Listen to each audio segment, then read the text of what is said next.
Hey y'all, hi y'all. That's Kate and Chaos, the poultry protection cat, and we're just having a wee chat. He's doing so much better, but he is so super skinny. He's got his water and his food. His back end has been weak, and I don't know if it's just his age, or because I don't think he was malnourished. I don't know. He's always had access to food, but instead of making him jump over to where I keep the dry and his little pee pad, where he decides he wants to pee there, but he'll use the cat box otherwise. So he's doing a lot better.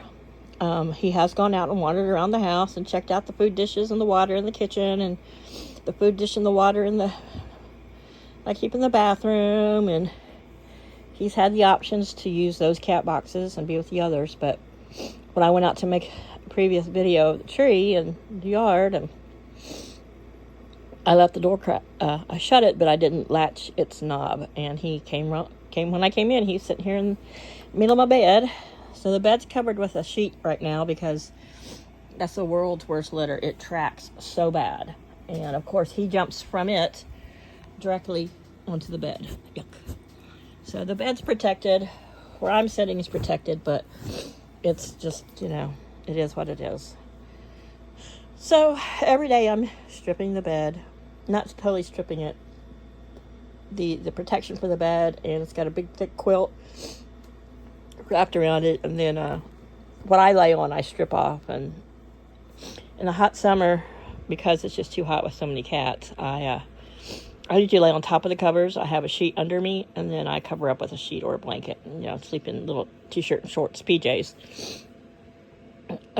because getting up under the covers and then with cats wanting to sleep with me, which right now it's just chaos, but I just don't want them and their dirty feet and their hair nestling down inside my bed. So yeah, it's a lot of Mom's washed a lot of pajamas, and I've always gone to the linen outlet here, and where they have like a odd, just one-off king size top sheets, I'd always snatch them up because I like a sheet as a little blanket or as a lap blanket. And my cats like sheets too. But he's been sleeping here on the pink pushing pillow. The black one's clean. I just left it in the laundry room, trying not to let him dirty up too much stuff. But yeah, he is doing better, and he's eating. I had Paul grab some Gravy Lovers Fancy Feast because it's cut up into small bits, and it's got lots of gravy. And so he's been eating it pretty well. And I'm also going to mix some scrambled egg in it, and just to stretch it.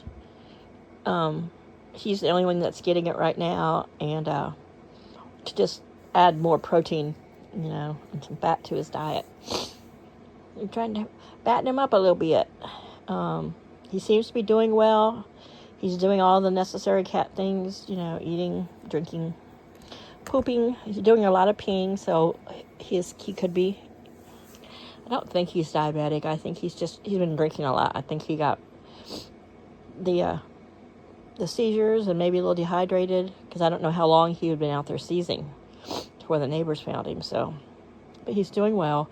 But he seems to have no interest. Typically, he would want out of my room, and he would head. I would just have to say the word outside, and he would head to the door. He wanted to go back out, but he has not made. It's been over a full week now, a week and a half. Thursday was a full week. He has not made any interest in wanting to go back outside, and I don't blame him. It could have just being outside and being hot and what he went through. He could be traumatized and I don't want to be outside anymore. But, going from a full-time outside poultry protection cat to, a constant in Mama's little room companion, he seems to be doing all right. Is everything going okay? Yeah. It's not like he's 4. He spent the first 3 years of his life as a totally indoor cat.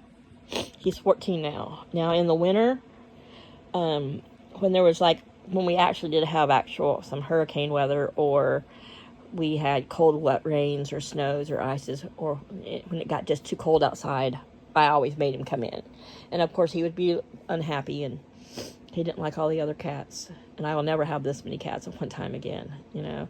It wasn't so bad when Paul helped take care of them and he spent time with them, but now he doesn't. And so it's a lot of work, especially when you've got 3 that are quite geriatric and the other 6 are between 8 and 4 years old. So anyway, 8 and 3.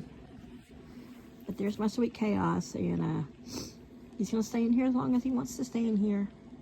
Yeah. He's like, I smell like Nutty Chompa incense now, Mom. Yeah. So he is getting a natural. I can't 100% say that it was the drops, but I'm pretty sure it was. So Wonderside makes some nice natural. This one is rosemary, and I have one that's cedarwood. It's safe for their bedding. It's safe for people, but it's a flea and tick prevention. So once a week, I'm spraying it under his fur, rubbing it in, and he doesn't seem to mind it. I know he doesn't care for the cedarwood scent. Rosemary, he's not so bad, but because I've always put cedar oil or lemon balm oil on his ears to keep the bugs away. But he's doing well. I freaked out. I always freak out when I feel it thinking it's a tick, but he has a huge mole here that's the size of a pea. It's just an old man mole, but I love him, and he will stay in. And as you saw in my first little short tree video, after it first fell yesterday, we found it, I think, yeah, last night. Nomad has taken over, you know, following me around the yard and escorting me. So you trained her well. Yes, she's your little Padawan. You trained her well. All right, you guys, have a great weekend. Bye, Chaos.